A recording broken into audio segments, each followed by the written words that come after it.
Assalamualaikum warahmatullahi wabarakatuh. Bismillahirrahmanirrahim. Alhamdulillahi rabbil alamin. Nahmaduhu wa nasta'inuhu wa nastaghfiruh. Wa na'udzu billahi min shururi anfusina wa min sayyiati a'malina. من يهده الله فلا مضل له ومن يضلل فلن تجد وليا مرشدا سبحانك لا علم لنا إلا ما علمتنا إنك أنت العليم الحكيم رب اشرح لي صدري ويسر لي أمري واحلل عقدة من لساني يفقهوا قولي.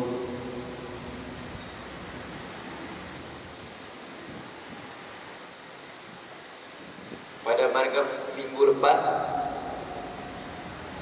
yang malam minggu kita telah bercakap tentang Sufi, tentang tarikat Sufi, dan saya jelaskan apa yang dimaksudkan dengan tarikat, apa dimaksudkan dengan hakikat, apa dimaksud dengan ma'rifat. Dan kita jelaskan syarat-syarat yang diletakkan oleh ulama Sufi di dalam kita mengambil mana-mana tarikat. Jadi ada lagi habis selesai dia kata, Ustaz faham sudah masalah Sufi, sekarang nak Ustaz terang pula masalah Wahabi. Tak puas hati, Ustaz kena terang pula masalah Wahabi. Kalau nak terang boleh bawa tu sekali kan? Apa gitu? Ni buat-buat. Kalau ada pen bawa sekali pen sini. Kita terang biar faham betul-betul. Okay.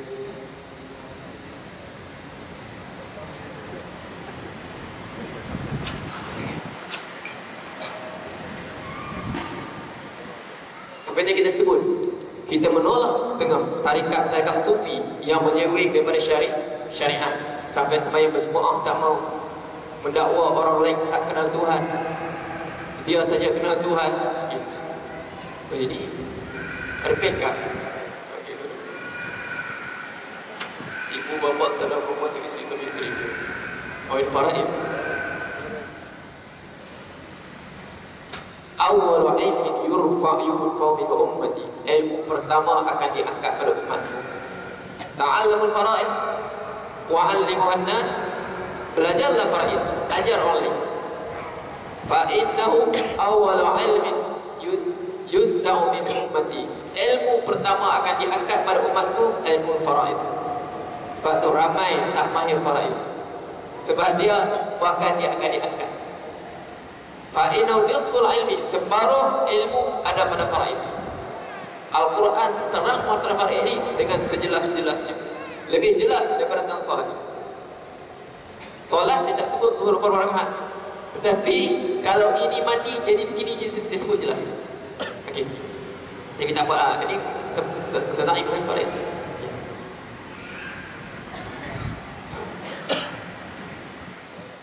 Jadi sebab itu Rasulullah sebut sata'il fitan kaca'il layli mudlim, akan datang kekacauan bagaikan kumpulan malam yang gelap gelita.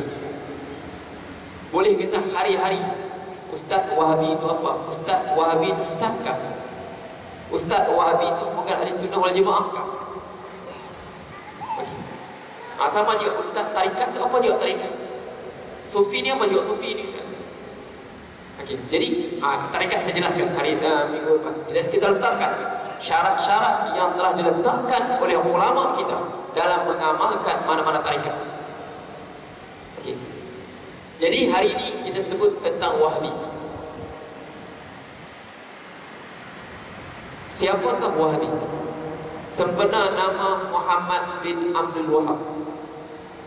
Dia lahir 1703 Masihi. Berapa ratus tahun sudah? 1703 Masihi. Ini Wahbi. Nama dia Muhammad bin Abdul Wahab. Sebenar nama bapa dia Abdul Wahab, nama dia Muhammad. Jadi Wahabi ini nisbah kepada dia, kepada nama sama lah mazhab Syafi'i. Nama Imam Syafi'i Muhammad bin Idris. Tapi Syafi'i tu datuknya ke berapa? 7. Syafi'i tu sebut nama datuk dia. Okey. Jadi Wahabi dia sebenarnya adalah satu gerakan politik, gerakan agama yang berbau politik.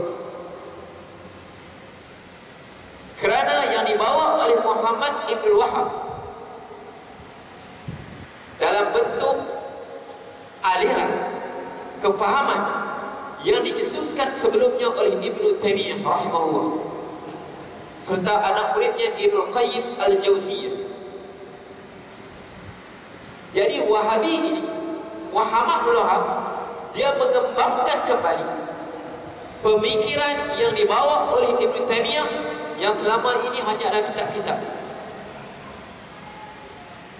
dan dia menjadikan sebagai dalam masa sama dia mengembangkan aliran Ibn Taimiyah dan menggunakan kekuatan ketenteraan. Sebab waktu itu di kawasan Riyadh berlaku persaingan kuasa di antara Ali Osman, kabilah Ali Osman dengan Ali Saud untuk menguasai Riyadh. Jadi dia bergabung dengan Ali Saud. Dia bergabung dengan Ali Saud sambil dia terhasilnya perjanjian. Bahagian agama diuruskan oleh Muhammad bin Wahab dan keturunannya. Bahagian pemerintahan ditadbir oleh Ali Saud, keluarga Saud. Dan mereka memerangi kerajaan Islam Turki Osmaniyah yang sewaktu itu gubernur dia di Mesir. Sebab tu awal kemunculannya para ulama menganggap mereka adalah golongan buah, dan sebahagian mereka menamakan mereka adalah kumpulan Khawarij karena menentang pemerintahan Islam yang sah yang berpusat di Turki. Karena waktu itu negara Islam di bawah pemerintahan Turki Osmaniyah, Mesir di bawah Osmaniyah, Syam di bawah Osmaniyah, Iraq di bawah Osmaniyah, Hijaz juga di bawah Osmaniyah. Dan Osmaniyah melantik Mekah dan Madinah diperintah oleh Guan Ashraf, yakni keluarga Rasulullah SAW. Tetapi dia bergabung dengan Ali Saud dengan tujuan politiknya, dan akhirnya mereka berkuasa menguasai kawasan Hijaz.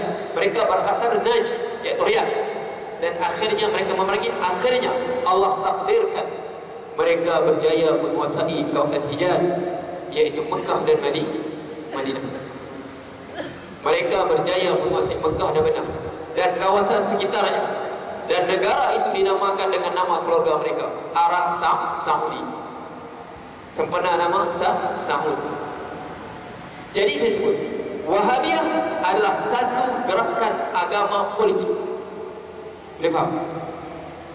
Dia bukan bawa pemikiran baru, cuma ada setengah. Dia menghidupkan kembali pemikiran yang dibawa oleh Ibn Taimiyah. Sebab setengah orang dia tak mau dipegang sebagai Salafi, Wahabi. Dia kata dia nak pegang Salafi. Ada kadang-kadang kita dengar istilah Salafiyah, kadang-kadang kita dengar sebagai Wahabiyah. Apa sebenarnya? Okey, saya sebut lagi. Wahabi adalah satu gerakan agama politik yang menggunakan kekuatan tentera. Ali Saud mencapai matlamat mereka dengan menggunakan kekuatan mereka, dan Muhammad bin Wahab untuk menyebarkan dakwahnya dengan menggunakan kekuasaan yang dimiliki oleh keluarga Saud. Sebab kalau mufti dia akan belakang Ali Syekh Abdul Rahman Ali Syekh, keluarga Syekh, iaitu Syekh Muhammad bin Wahab. Jadi sekarang perselisihan yang berlaku, dia balik kepada perselisihan antara Ibn Taimiyah dengan Asy'ariyah. Sebab kadang-kadang kita tak belajar. Kita tak belajar. Tapi Wahabi sesat. Sesat sebab apa? Sesatlah dia kata Allah duduk atas arasy. Sebab Imam Ghazali kata, innal wuqufa ala fasad al-madahib qabla al-ihata bi madarikiha muhal. Innal wuquf, untuk engkau berkata sesuatu aliran itu sesat, bidunil ihati ala madarikiha, sedangkan engkau tidak tahu hakikatnya, satu benda yang mustahil. Bal huwa ramyun fil imayati wa fil bal huwa ramyun fil amayati wad dalal. Kau menuduh mereka sesat, sedangkan engkau tidak mengerti hakikat mereka siapa. Ramyun fil amayah, kau pejam mata, kau pakai baling saja. Wa dalal, dalam kesesatan, kau pakai baling saja, sedangkan kau tak tahu siapa mereka. Okey. Perselisihan sempat tak sempat, wallahu a'lam. Tak sempat, berhenti dulu. Jangan banyak ulas lagi. Tunggu saya sampai habis. Kau tak sempat malam ni. Okey. Jadi perselisihan utama berlaku di antara Ibnu Taimiyah dengan ulama, kebanyakan majoriti ulama itu adalah masalah perbahasan akidah. Ada pensi. Aduh. Okey. Jumhur ulama kita membahaskan masalah akidah. Okey, dia dua, Abu Hasan Al-Asy'ari. Al-Asy'ari dengan Abu Mansur Al-Maturidi. Al-Maturidi.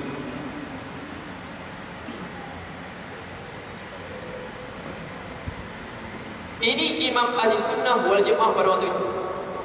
Imam Asy'ari mengatakan sifat yang wajib kita ketahui 13 sifat. Dia kata sifat maknawiyah.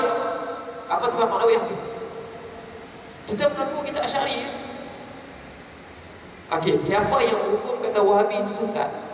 Sekarang dia kata kita mazhab Asy'ari. Sekarang apa maksud sifat maknawiyah? Apakah dimaksudkan sifat maknawiyah? Zatiyah, sifat salbiyah, sifat ma'ani dan sifat maknawiyah. Imam Abu Hasan Asy'ari mengatakan sifat maknawiyah adalah asarun min sifatil ma'ani. Sebab dia kata sifat hanya 13 ni, sifat yang wajib kita ketahui. Tetapi yajibu an na'taqidu bi anna Allah yattasifu bi kulli kamalin. Wajib kita beriktikad bahawa Allah bersifat dengan segala sifat-sifat kesempurnaan. Wa yajibu an na'taqid an na'rifu tafsilan, tapi wajib kita ketahui secara tafsir 13 sifat. Kita baca wujud, qidam, baqa, semua tu. Abu Hasan Asy'ari tak, dia kata 20 sifat. Sebab tu sifat 13 bukan Asy'ariyah. Sifat 13 adalah Maturidiyah. Tetapi sebab masing-masing dekat, pahaman mereka hampir sama. Contoh sekarang main lagi isu baru. Masuk soalan saya, macam mana orang yang tak sampai dakwah Islam semua tu? Yang tak payah nanti saya tahu. Itu pening ni. Biar ini nanti tak sampai habis. Okey. Jadi ini dikenali 13, ini 20. Tapi sebab mereka saling faham memahami antara satu sama lain, biarpun berlaku perselisihan beberapa pendapat, biarpun berlaku perselisihan. Sebab Imam Asy'ari mengatakan sifat maknawiyah, qawluhu qadiran, qawluhu muridan, qawluhu mutakalliman, qawluhu hayyan, qawluhu tu kita panggil sifatul kauniniyah ataupun sifatul maknawiyah. Sebab tu jadi Abu Mansur Turidi kata termasuk juga. Jadi biarpun orang tu kata sifat 20, tetap kita dia bermazhab Asy'ari. Jadi sebab kebanyakan ulama pada waktu itu mereka menerima aliran Abu Hasan Al-Asy'ari, seperti Ibnu Hajar Al-Asqalani, Imam Nawawi, Imam Baqlani, Imam Haramain Al-Juwayni. Semua imam besar terima. Mazhab Maliki terima, mazhab Syafi'i terima, mazhab Abu Hanifah. Mazhab Abu Hanifah majoriti ulama dia dalam mazhab Maturidiyah. Mazhab Sya'ari dengan Maliki, mazhab Syafi'i dengan mazhab Maliki, dan banyak daripada ulama mazhab Hambali mereka berpegang dengan mazhab Asy'ari. Jadi sebab itu disebut Ahli Sunnah wal Jamaah pada golongan.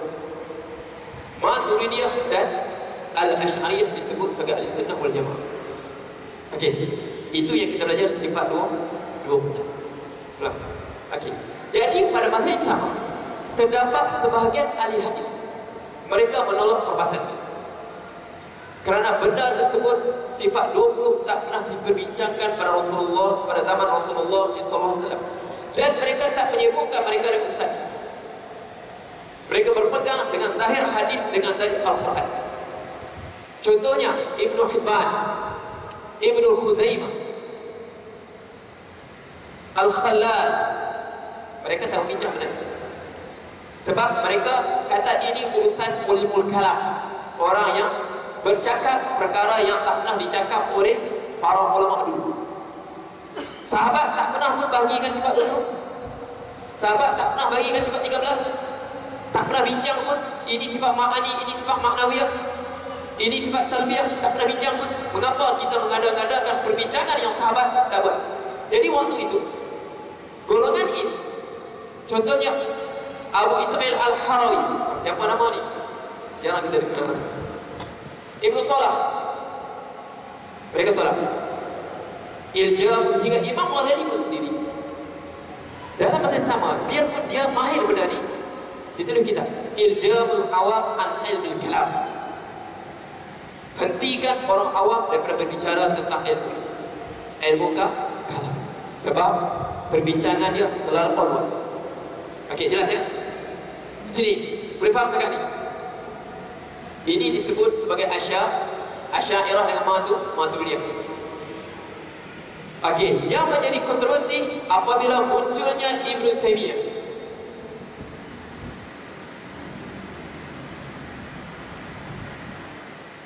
Dan anak muridnya Ibn Qayyim Al-Harrani dan Ibn Qayyim Al-Jawziyah, di mana dia mula menolak pahaman ini. Pembahagian tauhid sifat 20 semua tak pernah. Dia mula mewujudkan tauhid dibahagikan bertiga. Tauhid rububiyah, tauhid uluhiyah,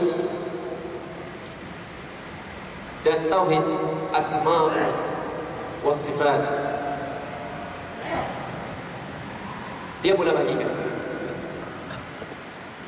Dia bahagikan tauhid pada tauhid rububiyah, tauhid uluhiyah, dan tauhid asma wa sifat. Menolak pembahagian tauhid sifat 20 tadi. Dia bincangkan tauhid begini. Apabila bincang dengan sifat Tuhan, dia tolak perbincangan dengan sifat 20. Kita pegang sifat yang wajib bagi Allah 20, sifat mustahil 20, sifat harus 1. Jadi sifat 40 1. Wajib 20, mustahil 20. Kecil-kecil kita hafal tu. Harus 1. Dia tolak semua. Dia bahaskan dengan tauhid rububiyah, uluhiyah, dan asma wa sifat. Perlu dipahami. Mengapa penyelidikan sekarang? Apabila mereka belajar ini, dia menggunakan ini adalah akidah salaf. Dan ini adalah akidah berdasarkan Al-Quran dan As-Sunnah. Ini akidah ahli falsafah, ahlul falasifah.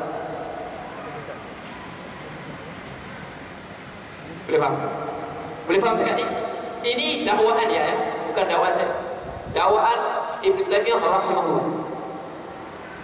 Sebab dia kata mereka berijtihad. Tak ada siapa yang maksud. Yang maksud hanya Rasulullah SAW. Mengapa? Okey, rububiyah apa? Rububiyah nama lainnya tauhidul ma'rifah. Tauhid ma'rifah, tauhid kenal Allah. Dia beriktikad bahawa Allah menciptakan segalanya, Allah menghidupkan, mematikan, Allah menurunkan rezeki, semua Allah. Dia bagi tauhid ma'rifah. Makna ma'rifah ni kita kenal Allah lah yang menciptakan segala-galanya. Tauhid rububiyah ni dia kata semua manusia kenal. Manusia tahu. Wala in sa'altahum man khalaqa as-samawati wal arda yaqulunna Allah. Kalau mereka bertanya kau, siapakah menciptakan langit dan bumi? Nescaya mereka mengatakan Allah. Okay. Dia kata ini rububiyah. Semua manusia beriman. Tauhid uluhiyah tidak cukup kita kenal Allah. Mesti mengikhlaskan dalam pengabdian kita, mentauhidkan Allah dalam ibadat kita kepada-Nya. Tidak mensyirikkan. Dakwahnya orang musyrikin Mekah, mereka kenal Tuhan, tapi dalam sama mereka mensyirikkan Allah. Jadi mereka tidak bertauhid uluhiyah. Makna ikhlasu al-ibadah lillah, mengikhlaskan ibadat semata-mata kerana Allah. Okey. Ataupun maksudnya tauhidu al-qasd wa talab. Mentauhidkan Allah, hanya mengabdikan Dia, qasad kita hanya pada Allah. Tak boleh minta pada kubur, tak boleh bernazar selain pada Allah, tak boleh berdoa pada selain pada Allah. Dikenali sebagai tauhid uluhiyah. Dia kata ini akidah berdasarkan Al-Quran dan As-Sunnah. Apa yang didakwa begitu, ulama betul. Sebab apa? Sebab betul. Sebab kata Al-Quran tak pernah kenal pembahagian begitu. Al-Quran tidak menyentuh pembahagian rububiyah dan uluhiyah.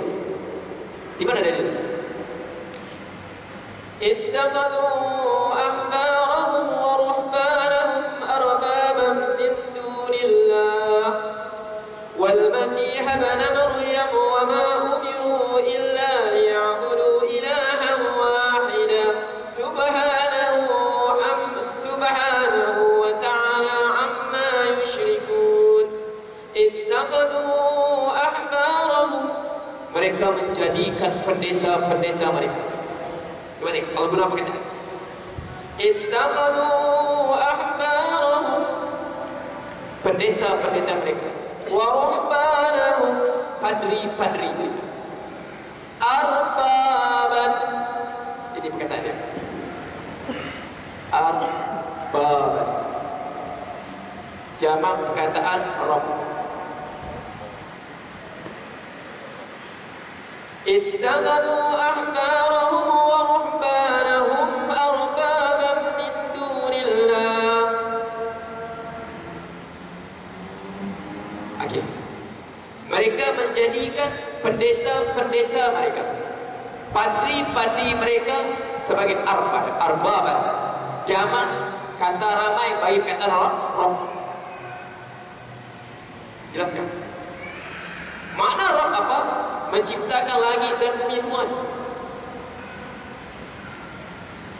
menjadikan Rabb. Sebab tu Adi bin Hatim, Rasul baca ayat, dia kata apa? Ma kunna na'budu, kami tak pernah sembah pun, kami tak sembah pendeta kami pun, kami tak sembah padri kami pun. Rasul kata ala yuharrimuna halalan alam yuharrimuna halalan fayuharrimuna, tidakkah pendeta mereka menghalalkan benda yang haram, mengharamkan benda yang halal? Mereka menghalalkan, begitu juga menghalalkan benda yang haram. Mereka mengharamkan benda yang halal, mereka mengharamkan. Wa yuhilluna ma haram Allah, mereka mengharamkan apa yang Allah halalkan, dan mereka juga ikut. Jadi seolah mereka ambil hukum daripada pendeta mereka. Rasulullah akhir berkata, fadzalika ibadat, itulah beribadat kepada mereka. Ayat ini menunjukkan apa? Perkataan Rabb juga merujuk kepada ilah. Faham? Adakah, tanya orang Kristian, kamu percaya? Adakah pendeta mereka yang, sebab Allah dalam kata sini, boleh faham kan? Ulang sekali lagi. Saya ulang dia. Okey, tengok ayat ini. Untuk menolak pembahagian bahawa pembahagian rububiyah dan uluhiyah semata-mata ijtihad Ibnu Taimiyah.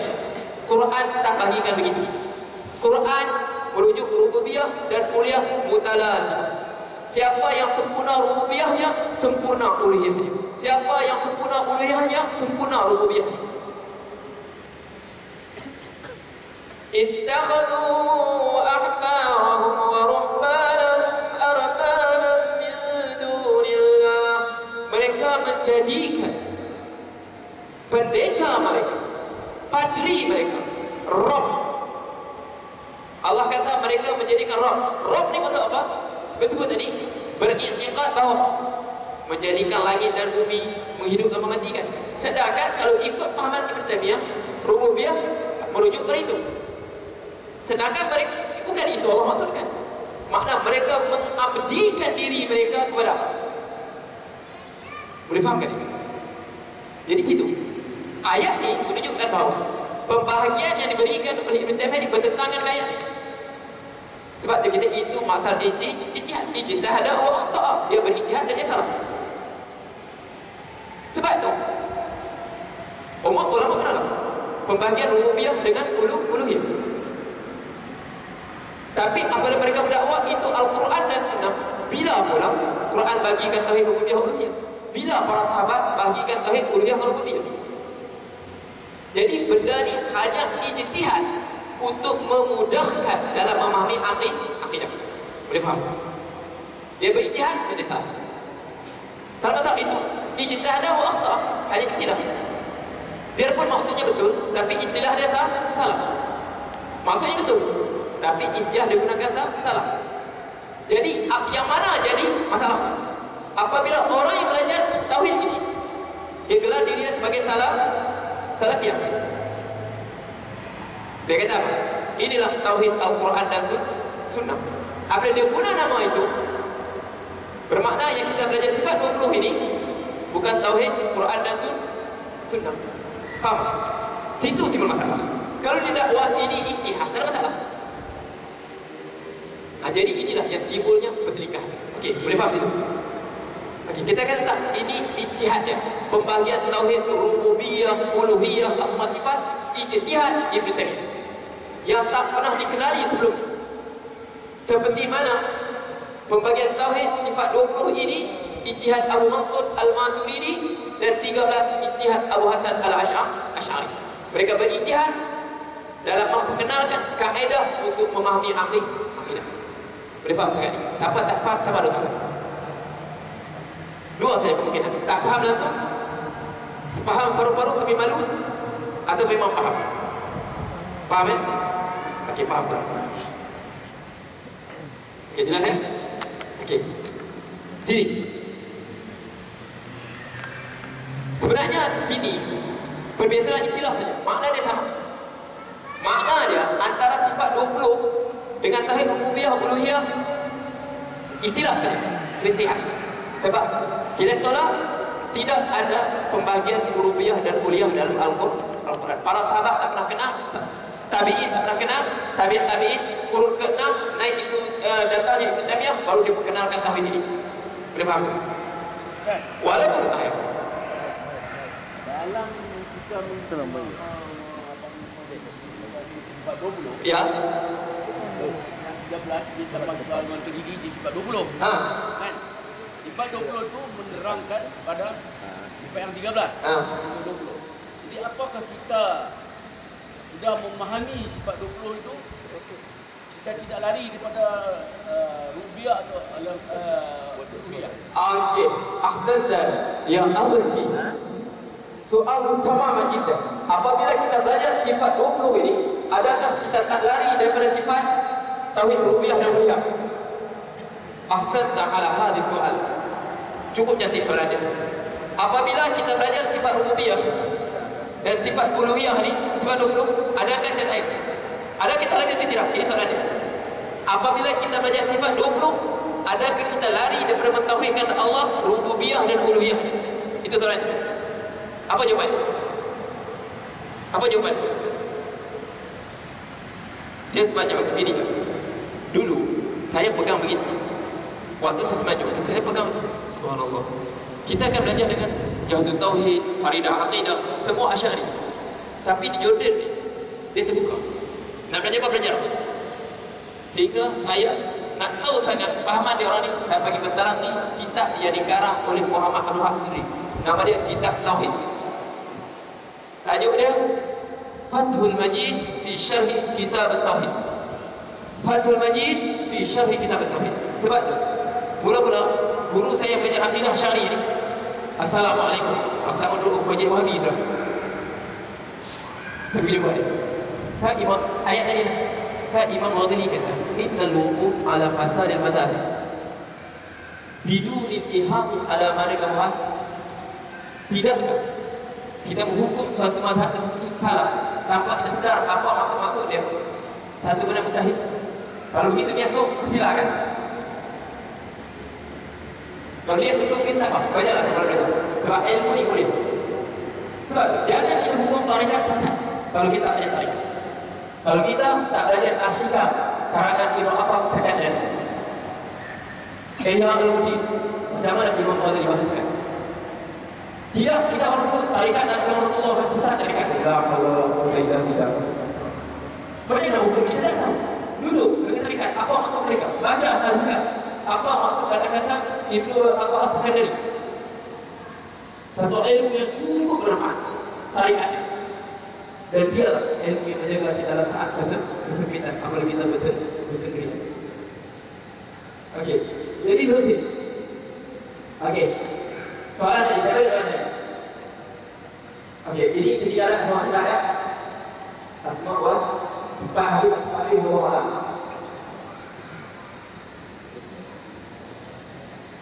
Okey, kalau kita baca faidah al-maqasid,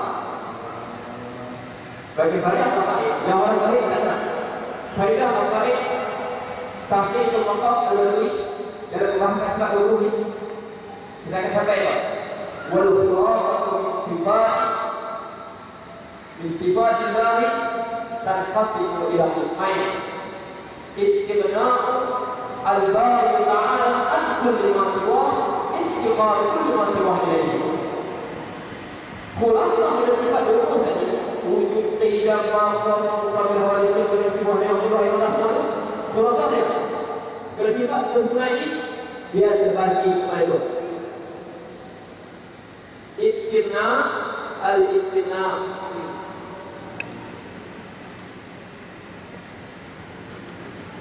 istigna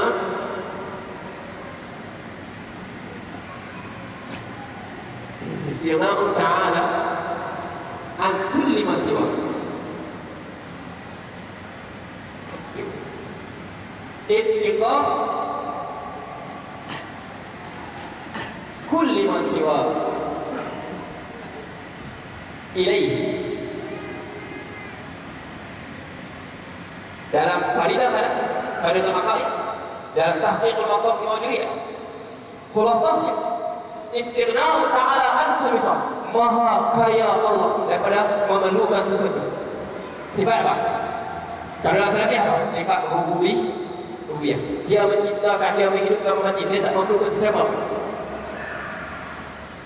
Sifat apa? Iftiqari kulli ma siwa, selain daripadanya memerlukan kepadanya. Tahu apa tu? Sini uluhiyah.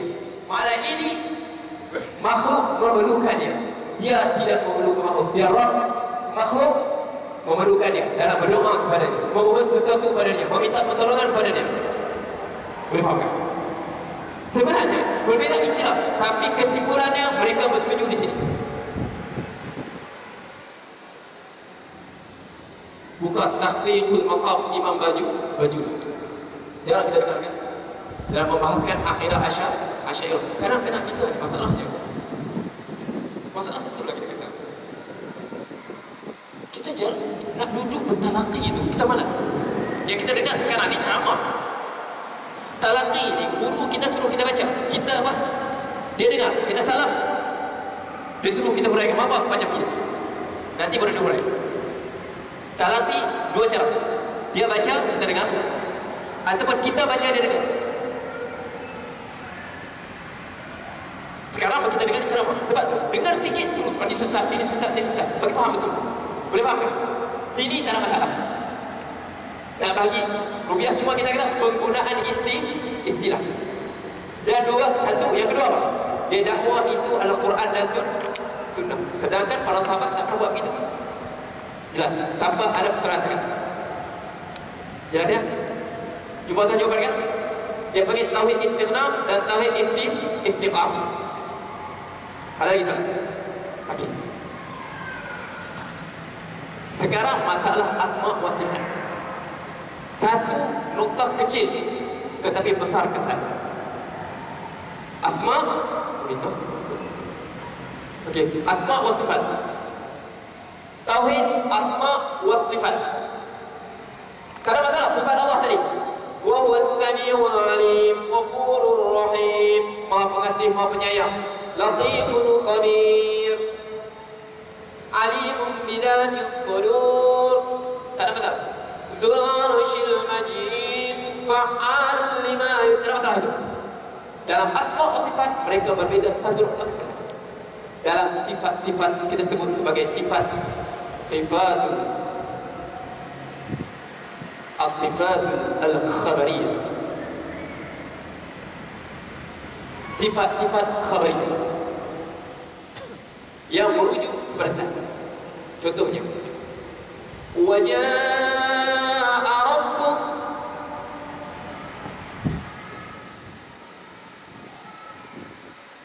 wajaa rabbuka wal malaku saffan saffa, thumma istawa 'ala 'arsy.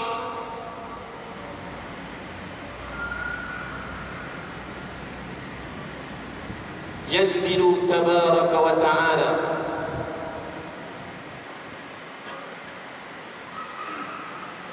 Ini sempat Masya Allah kau. Sikit lah, tak apa kau. Mana bila tak apa kau dapat sikit. Okey. Sini terjadinya perselisihan. Wajah Rabbuk, datang Tuhan kamu, datang pada arah sana, ke sini datang. Faham tak? Summa istawa 'ala 'arsy, Ar-Rahman 'ala 'arsy istawa. Ar-Rahman 'ala 'arsy istawa. Istiwa asal bahasa, bukan jangan macam-macam. Asal istiwa begini. Istiwa. Mana segi bahasa ni? Okey. Yanzilu tabaraka ta'ala idza madha susul lail awal ila samid dunya. Allah Ta'ala turun apabila berlakunya satu ketika ke langit dunia. Sini kita panggil sifat-sifat khabariyah. Datang Quran sebut, hadis sebut.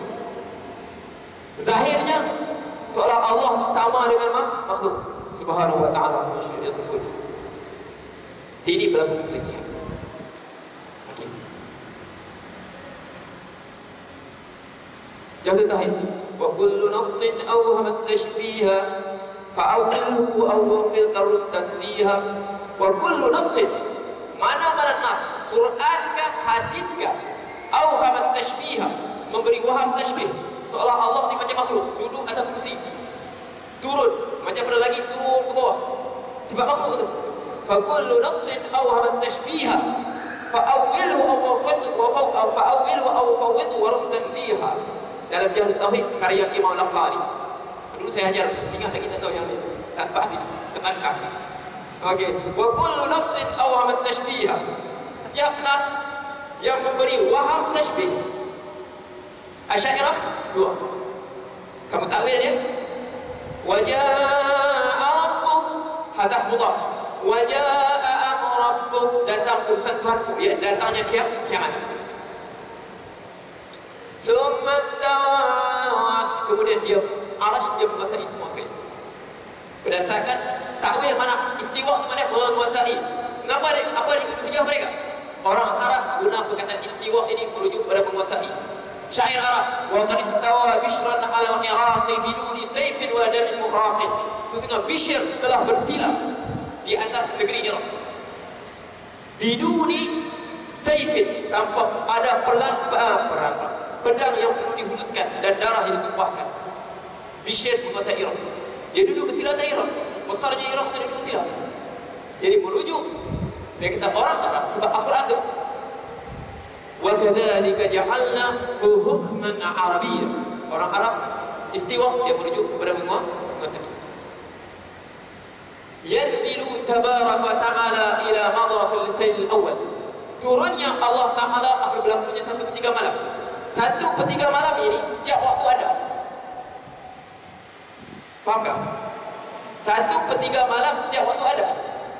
Tengah macam kita sekarang, jam 8 malam setiap waktu ada. Sebab masing-masing berbeza matahari.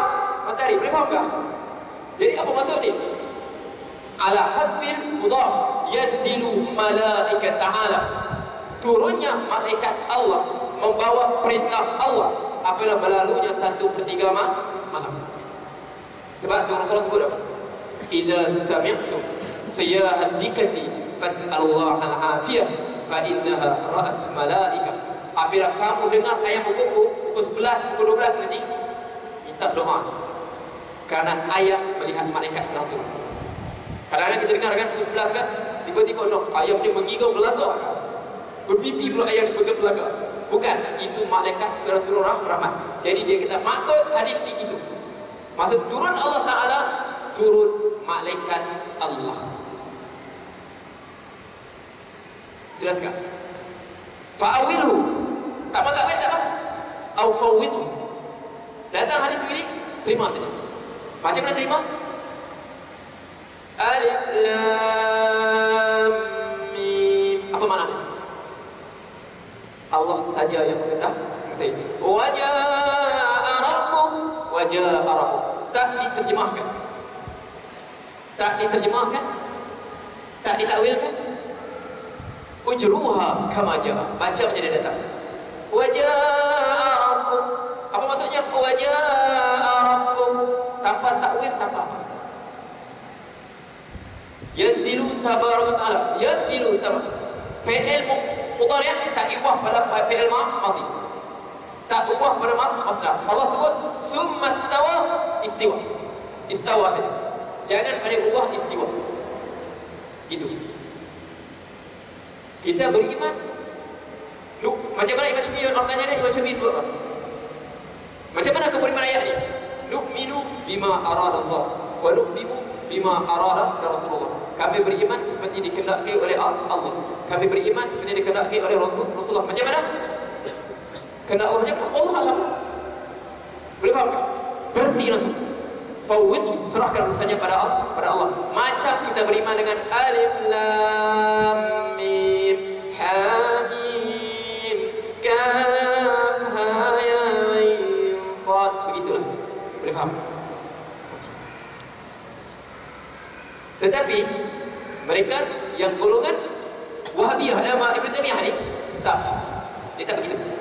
Dia kata nusbituhu ma asbatallah ala nafsi wa nusbitu ma asbata Rasulillah ala rabbih. Okey. Biduni takyif wala tashbih wala ta'til. Kami mengisbatkan apa yang Allah isbatkan pada dirinya, apa yang Allah isbatkan tetapkan pada Tuhannya. Biduni takyif, tanpa sebut macam mana. Macam mana Allah dulu. Wala tashbih, tanpa menyerupai makhluk. Wala ta'til, kami tak ta'tilkan. Makna kami tetap isbat itu adalah sifatnya. Okey. Wala tashbih, wala ta'wil, kami tak mentakwil macam orang Asy'ariyah. Jadi sebab tu pakai sini. Masalah akidah sinilah. Letak sinilah yang tengah menyesatkan golongan Wahabiyah yang membawa pemikiran Ibn Taymiyah. Jadi saya macam mana pun saya pegang pendapat syekh saya. Tarekat sama dia. Sebab tu dalam tarekat sama dia. Biarpun golongan Wahabi memusuhi Sufi, golongan Sufi, tetapi syekh saya sebut nahnu la nushghilu qulubana bil makhluk. Naqtadil ala hukmil. Kita jangan sibukkan hati kita dengan makhluk. Biarpun Wahabi memusuhi kita. Okey, naqtabiru ikhwanana. Kita menganggap mereka saudara kita. Sebab tu waktu saya belajar dengan dia, ada satu kumpulan yang mendakwa sebagai Asy'ariyah, nama dia kumpulan Ahbash, diasaskan oleh Abdullah Al-Harari. Bermula daripada Ethiopia, sebarkan di Lebanon, sebarkan. Mereka ni Wahabi kafir. Siapa tak kafir Wahabi juga kafir. Nama dia kumpulan Ahbash yang bawa sesat itu. Dia kata dia sebut dia haulai mafdulun, mereka ni orang terfitnah. Okey, sebab dia kata ini pendapat syekh saya. Kalau mereka kata kami isbatkan Allah seperti disebutkan dalam kitabnya. Berhenti situ, kita kafirkan mereka. Okey, kita sebut Allah duduk atas arasy. Mereka kafir. Kita kata mereka kafir. Tetapi apa yang menghalang kita daripada mengkafirkan mereka? Mereka tambah lagi. Allah istiwa atas arasy dalam keadaan yang layak bagi zatnya. Layak macam zatnya? Tak tahu. Jadi situ tak berlaku tashbih. Boleh faham tak? Dan akidah ini ada dalam mazhab kita Asy'ariyah, iaitu akidah melihat Allah. Wujuhun yawma idzin nadhirah ila rabbiha nadhirah. Muka orang beriman pada waktu itu berseri-seri. Ila rabbiha nadhirah. Mereka melihat Tuhan mereka. Mu'tazilah dia tolak manusia boleh tengok Tuhan. Mana boleh tengok Tuhan? Sebab tengok kita perlu menghadap ke hadapan. Mata kita tengok apa? Pandang belakang tak? Adakah kita melihat pandang belakang atau ke atas? Kita akan melihat ke hadapan. Mu'tazilah dia menolak. Mustahil manusia boleh tengok Tuhan. Sebab sifat nak boleh nampak itu dia mesti ada arah. Depan, belakang, kiri, kanan. Itu sifat baharu. Nah, pening sikit. Okey, jadi sampai sini macam mana kita isbatkan sesuatu? Kita beriman seorang mukmin akan melihat Allah Subhanahu wa taala dalam keadaan yang layak bagi kebesaran zatnya. Nampak? Melihat ke hadapan. Tapi apabila melihat Allah, adakah kita Allah di hadapan? Sedangkan hadapan belakang itu sifat makhluk. Jadi macam mana? Jangan tanya. Cuma kita isbat, kita beriktikad bahawa orang mukmin akan melihat Allah dalam keadaan yang layak bagi kebesaran zatnya. Tidakkah dia tanya saya, akidah ini sama apabila mereka isbatkan istiwa? Allah beristiwa atas arasy di dalam keadaan yang layak bagi zatnya. Sebab itu dia kata sini, sebab mereka tambah itu, kita tak boleh menghukum mereka sesat. Kita menolak pendapat mereka. Pembagian kuliah rububiyah kita menolak begitu. Tetapi kita tolak kita mereka tak sampai mereka kita menyesatkan mereka. Satu, dua dia cakap. Dia kata cuba tafakkar ya bunayya. Hal adalla hadhihi ummah. Hal adalla Allah hadhihi ummah. Adakah Allah telah menghina umat ini? Hatta yumakkinu alaihim ahli bidah. Sehingga Allah memberi ahli bidah menguasai mereka. Apa maksudnya? Berjuta-juta orang mengerjakan haji pada bulan haji. Seluruh negara menjadi tetamu Allah. Kalau kau hukum mereka sesat, untuk diimamkan oleh imam yang sesat. Hal adallallah hadil ummah. Adakah Allah telah menghina umat ini sampai berkat itu? Jadi dia kata, sini dia kata apa? Syekh Yusuf bin Ali As-Saman, Syekh tarikat sama dia. Dia kata kita tidak sekali menghukum mereka sebagai sesat. Cuma kita menolak ijtihad mereka dalam masalah sifat Allah. Kita menolak sebenarnya kita menerima hadis-hadis yang disahihkan oleh Ibnu Khuzaimah, tapi kita menolak sebagai akidah Ibnu Khuzaimah. Kita terima hadis Ibnu Hibban, tapi kita menolak akidah yang dibawa oleh Ibnu Hibban tentang sifat Allah. Dia faham? Dia kata sedangkan Rasulullah sebut apa? La tajtami'u ummati 'ala dhalal. Umatku tak akan berkumpul di atas kesesatan. Jadi buku sembahyang dia berjuta-juta sembahyang untuk berimamkan Sudais yang memang bermazhab Wahabi. Tengok pakai dia. Sebab orang Wahabi dia tak akan pakai apa? Dia tak pakai putra, dia tak akan pakai sebat. Sebab dia kata itu mufti. Sebab tu tak ada Imam Madinah bertukar pakai sebat. Dia tak mahu. Dia kata apa? Sebab sunat kan hukum dia paling kuat, hukum dia sunat. Tapi dia kata kita pakai, kita menyerupai orang ahli sufi yang bersebat, itu orang bidah. Jadi kita menyerupai ahli bidah. Sebab tu mereka tak mahu pakai sebat. Pasal mereka dia hanya pakai putra saja. Itu sebab dia. Jadi kita tolak. Setengah kita kata, tapi tolak bukan sampai peringkat menyesatkan. Sampai mereka kata mereka ni bukan ahli sunnah wal jamaah. Mereka tetap di sunnah jamaah. Cuma ini ijtihad mereka, kita kata sah. Ijtihad wa akhtau. Mereka ijtihad dan mereka sah. Okey. Cuma yang orang masalah sekarang, golongan yang Wahabi, satu je, ulama banyak kritik mereka. Mereka cepat menghukum. Satu, cepat menghukum, meluaskan makna bid'ah. Apa yang tak buat Rasulullah tak buat, bid'ah. Satu, okey, menyempitkan masalah khilafiyah. Maksudnya menyempitkan masalah perselisihan ulama. Contohnya, solat qabliyah sebelum Jumaat.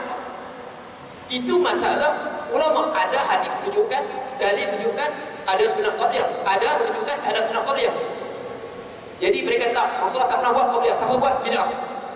Qunut, ada dalil menunjukkan Rasulullah berqunut, ada dalil tak menunjukkan qunut. Siapa qunut, bid'ah, Rasulullah tak pernah buat. Jadi mereka menyempitkan masalah khilafah perselisihan ulama, menjadikan setelah benda itu qat'iyah. Berzikir selepas sembahyang, Rasulullah tak pernah buat, siapa buat, bid'ah. Sedangkan benda itu benda khilafiyah. Ada hadis menunjukkan disyariatkan kita zikir beramai-ramai. Jadi itu yang menjadi kontroversi. Okey, boleh jelas tak? Boleh faham tak? Boleh jelas ya? Okey, ini sebab tu kita tolak di situ. Sebab tu saya pegang sampai sekarang orang tanya saya, banyak tanya, Ustaz sesat ke Wahabi? Saya kata saya bertaklid pada pendapat Syekh saya, Syekh Yusuf bin Ali As-Samman. Dia kata kita tidak menghukum mereka sesat. Kita menolak ijtihad mereka, kita menolak cara mereka, tapi kita tak sampai peringkat menghukum mereka sesat. Dan kita beriman, kita yakin bahawa Allah akan hina umat ini untuk dipimpin, terutama pada ketemu Allah pada haji, untuk dipimpin oleh seorang imam yang sesat. Jelas kan? Okey, cukuplah kalau jelas sudah. Okey, faham sudah kan? Jangan banyak-banyak bincang sangat. Okey, boleh faham kan? Okey, jadi boleh faham yang malu. Okey, waktu yang malu Rasulullah, banyaklah buat amalan. Jangan terperangkap dalam perdebatan. Ini sunnah ke ini sunnah. Banyak amalan. Malam ni bagi tahajud, esok sembahyang duha. Banyakkan ibadah. Imam Zuhair kata apa? Qad balagani inna Allah idza arada biqaumin syarran alzamahu aljadal wa manama al-amal. Sampai berita pada aku, sesungguhnya apabila Imam Zuhair itu, apabila Allah menghendaki satu kaum untuk keburukan, dia timpa mereka perdebatan. Siapa ahli sunnah? Ini ahli sunnah, bukan. Kami ahli sunnah, bukan. Kami yang sunnah, bukan. Kamu yang sunnah, bukan. Alzamahum jalan, mereka ditimpakan dengan perdebatan. Wa manhum al, dan mereka dihalang daripada beribadah. Sedangkan para sahabat disibukkan dengan ibadat daripada berdebat satu sama lain. Aku qouli hadza wa astaghfirullah lakum wa billahi taufiq. Wassalamu alaikum warahmatullahi wabarakatuh.